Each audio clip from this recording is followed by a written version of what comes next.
Hello friends, welcome to doctor Preeti YouTube channel. आज हम इस वीडियो के द्वारा जानेंगे ईयरवेल ईयर ड्रॉप के उपयोग के बारे में।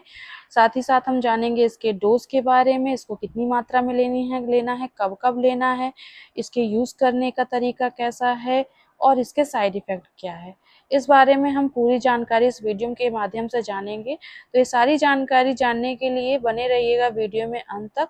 और इस ईयरवेल ईयर ड्रॉप के बारे में और हम जानेंगे ये कैसे काम करता है। अब बात करेंगे इसमें क्या क्या इंग्रेडिएंट्स मिले हुए हैं, कौन कौन से मेडिसिन से ये मिल करके बनी हुई है।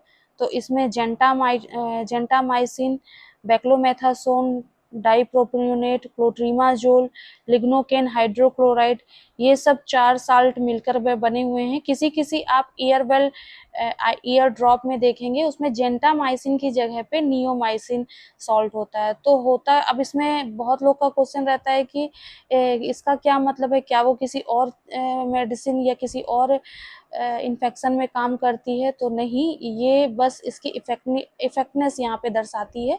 जेंटामाइसिन जो है वो बहुत ही इफेक्टिव मेडिसिन है, जो कि जेंटामाइसिन एक एंटीबायोटिक है जो कि बैक्टीरियल ग्रोथ को कम करती है, ख़त्म करती है, मारती है। तो जेंटामाइसिन जो है वो ग्राम निगेटिव बैक्टीरिया और ग्राम पॉजिटिव बैक्टीरिया इन दोनों में ही बहुत अच्छा वर्क करती है, जबकि नियोमाइसिन जो है वो उतना अच्छा इफेक्ट नहीं देती है।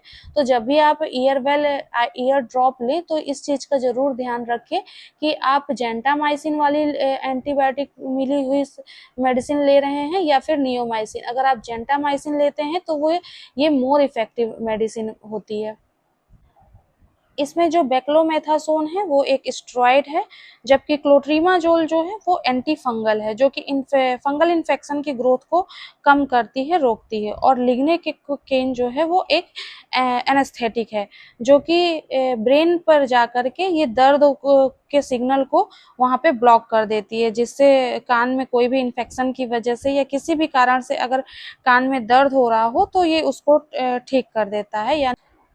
यानी इस ईयर ड्रॉप का उपयोग कान में होने वाले दर्द, इन्फेक्शन, वो चाहे बैक्टीरियल इन्फेक्शन हो या फंगल इन्फेक्शन हो, उसमें इसका उपयोग किया जाता है। अब जानेंगे इसके यूज़ के बारे में कि कान में ये किस कारण या किस वजह से इसको यूज़ करते हैं।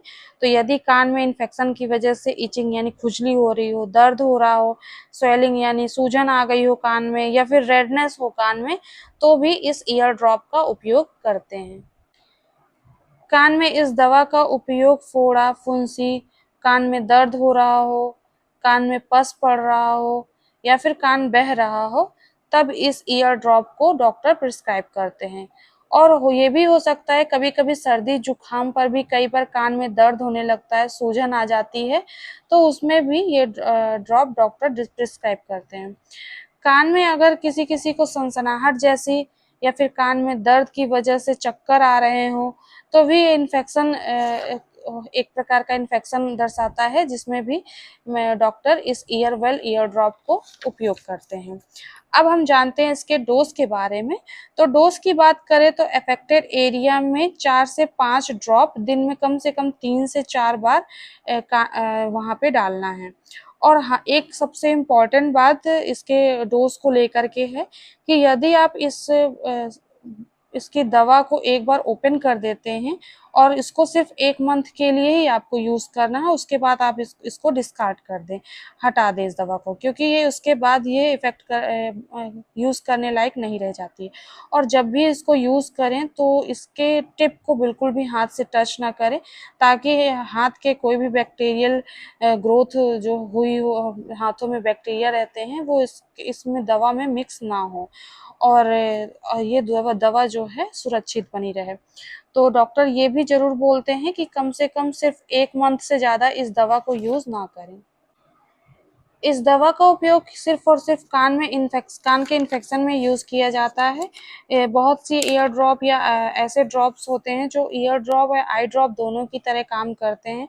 तो ये जो ईयरवेल ड्रॉप है, ये सिर्फ कान में यूज़ होने वाली दवा है, आँख में इसको यूज़ नहीं करना है।